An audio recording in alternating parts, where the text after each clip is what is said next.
میرے عزیز ساتھیوں، جماعت کے ساتھ امام کی اقتداء اور امام کی پیروی میں نماز پڑھنا بہت آسان ہے۔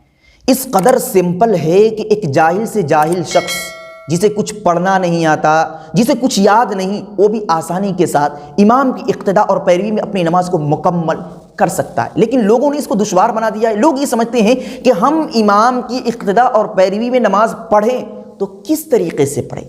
تو آج کی یہ ویڈیو خاص طور سے انہی لوگوں کے لیے ہے جنہیں صحیح طریقے سے نماز پڑھنا نہیں آتا، اور یہ ویڈیو ان لوگوں کے لیے ہے جنہیں یہ معلوم نہیں کہ ہم امام کی اقتداء میں نماز پڑھیں تو کس طریقے سے پڑھیں۔ اس ویڈیو کو دیکھنے کے بعد آپ کو خود احساس ہو جائے گا کہ جماعت کے ساتھ نماز پڑھنا کتنا آسان اور کتنا سمپل ہے۔ اس لیے آپ حضرات اس ویڈیو سے خود بھی استفادہ کریں اور ان لوگوں تک اس ویڈیو کو ضرور پہنچائے جنہیں صحیح طریقے سے نماز پڑھنا نہیں آتا۔ دیکھیے، جب آپ نماز پڑھنے کے لیے تیار ہو جائے تو سب سے پہلے آپ نیت کریں، کیونکہ نیت کے بغیر آپ کی نماز ہو ہی نہیں سکتی۔ جب آپ جماعت کے ساتھ نماز پڑھنے کے لیے جائے تو وہاں پر آپ نیت اس طریقے سے کر سکتے ہیں کہ اللہ تعالیٰ، میں نیت کرتا ہوں 2 رکعت نماز فجر فرض واسطے اللہ کے رخ میرا کعبہ شریف کی طرف، پیچھے اس امام کے۔ اس طریقے سے آپ زبانی نیت کر سکتے ہیں، زبان سے نیت کا اقرار کر سکتے ہیں۔ لیکن زبان سے آپ اقرار نہیں کر پا رہے ہیں، دشواری ہو رہی ہے، تو کوئی بات نہیں، آپ دل کے اندر نیت کر لیں، کیونکہ نیت اصل دل کے ارادے کا ہی نام ہے۔ آپ دل کے اندر کیا ارادہ کر رہے ہیں اسی کا اعتبار کیا جائے گا۔ تو آپ دل کے اندر صرف یہ نیت کر لیں کہ میں امام کی اقتداء میں فلاں نماز پڑھ رہا ہوں، بس کافی ہے۔ تو اس طریقے سے آپ نیت کریں۔ نیت کرنے کے بعد آپ انتظار کریں کہ امام صاحب نماز شروع کیے یا نہیں۔ جب امام صاحب نماز شروع کر دیں، اور شروع کرنے کے لیے پہلی تکبیر جس کو تکبیر تحریمہ کہتے ہیں وہ تکبیر کہیں، تو آپ بھی ان کے ساتھ ساتھ آہستہ آواز میں اللہ اکبر کہتے ہوئے کانوں تک اپنے دونوں ہاتھ کو اٹھائیں، اور اس کے بعد ناف کے نیچے اپنے ہاتھ کو باندھ لیں۔ اس کے بعد امام صاحب اپنا کام شروع کریں گے اور آپ بھی اپنا کام شروع کریں گے۔ لیکن آپ کے لیے حکم یہ ہے کہ آپ امام کی اقتداء کریں، امام کی پیروی کریں، امام جو کرے وہ آپ کریں۔ تکبیر تحریمہ کے بعد جب آپ نیت باندھ لیں تو آپ کے لیے حکم یہ ہے اور سنت یہ ہے کہ آپ ثنا پڑھیں، سبحانک اللہم و بحمدک و تبارک اسمک و تعالی جدک ولا الہ غیرک۔ لیکن کوئی شخص ایسا ہے جو کچھ دیر کے بعد جماعت کے ساتھ جڑا، ایسے وقت میں امام صاحب کی اقتداء کر رہا ہے کہ امام صاحب قرات شروع کر چکے ہیں، یا امام صاحب ظہر کی نماز پڑھا رہے ہیں اور اس کو گمان ہے، یقین ہے کہ میں اتنی تاخیر میں آیا ہوں کہ امام صاحب قرات شروع کر چکے ہوں گے، تو اس وقت حکم یہ ہے مقتدیوں کے لیے کہ صرف نیت کرنے کے بعد تکبیر تحریمہ کے لیے ہاتھ اٹھائے اور نیت باندھ لے، اور کچھ بھی نہ پڑھے، ثنا بھی نہ پڑھے، بلکہ خاموش رہے، خاموشی کے ساتھ امام کی اقتداء اور پیروی کرے۔ تو یہاں پر مقتدی کے لیے ضروری 2 چیزیں ہوئیں۔ پہلی چیز نیت، دوسری چیز تکبیر تحریمہ۔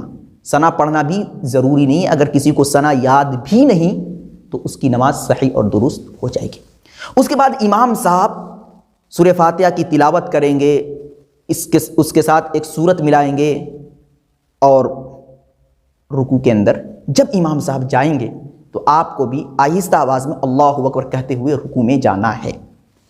رکوع میں جانے کے بعد رکوع کی تسبیح کریں، سبحان ربی العظیم، سبحان ربی العظیم، سبحان ربی العظیم 3 مرتبہ، 5 مرتبہ یا 7 مرتبہ، جس قدر سہولت ہو۔ امام صاحب جتنی دیر رکوع کے اندر رہیں اتنی دیر آپ اس تسبیح کا اہتمام کریں۔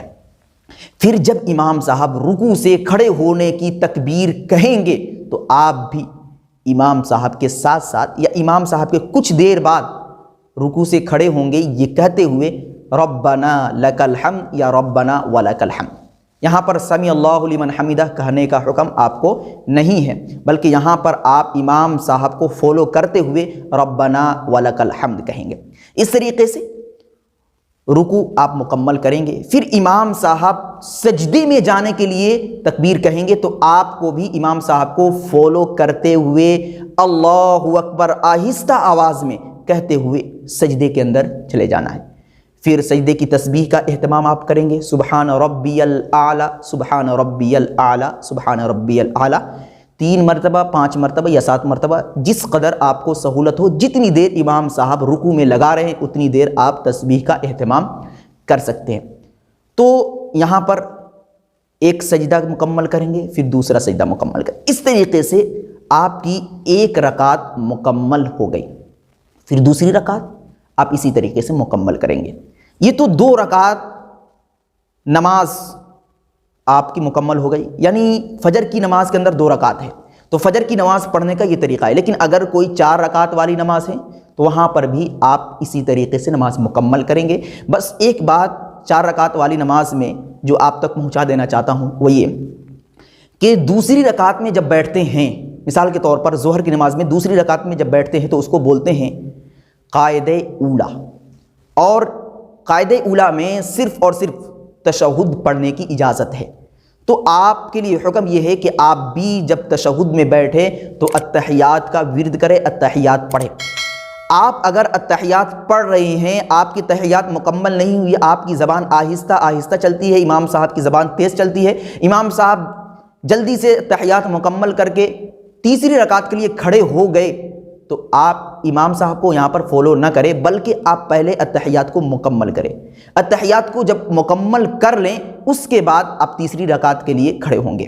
اسی طریقے سے کوئی شخص ایسا ہے جس کو صرف اور صرف التحیات ہی یاد ہیں، اس کو درود یاد نہیں یا اسی طریقے سے دعائے مسورہ یاد نہیں، تو اس کی نماز صحیح اور درست ہو جائے گی، کیونکہ نماز کے اندر التحیات پڑھنا یہ ضروری ہے، درود پڑھنا ضروری نہیں ہے، یہ سنت ہے۔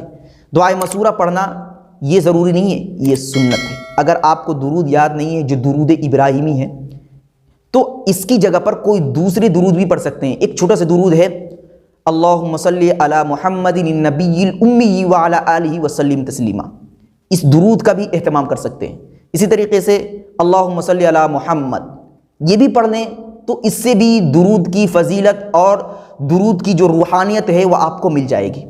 ضروری نہیں کہ جو درود ابراہیمی ہے اسی کو پڑھے، لیکن درود ابراہیمی کو ہی نماز کے اندر پڑھنا یہ سنت ہے، یہ آپ علیہ الصلوۃ والسلام کا معمول تھا، اور اس سے بیسٹ اور اس سے بہتر کوئی درود ہے بھی نہیں۔ اس لیے اگر آپ کو درود یاد نہیں تو درود یاد کرنے کی کوشش کریں، دعائے مسورہ یاد نہیں تو دعائے مسورہ کو یاد کرنے کی کوشش کریں۔ اس طریقے سے سمپل انداز اور سمپل طریقے سے آپ امام صاحب کی اقتدا اور امام صاحب کی پیروی میں آپ اپنی نماز کو مکمل کر سکتے ہیں۔ ویڈیو کو لائک اینڈ کمنٹ کریں اور دینی معلومات کے لیے ہمارے چینل الحق میڈیا کو سبسکرائب کر کے بیل آئیکن کو دبا دیں تاکہ سب سے پہلے ہماری بات آپ تک پہنچ سکے۔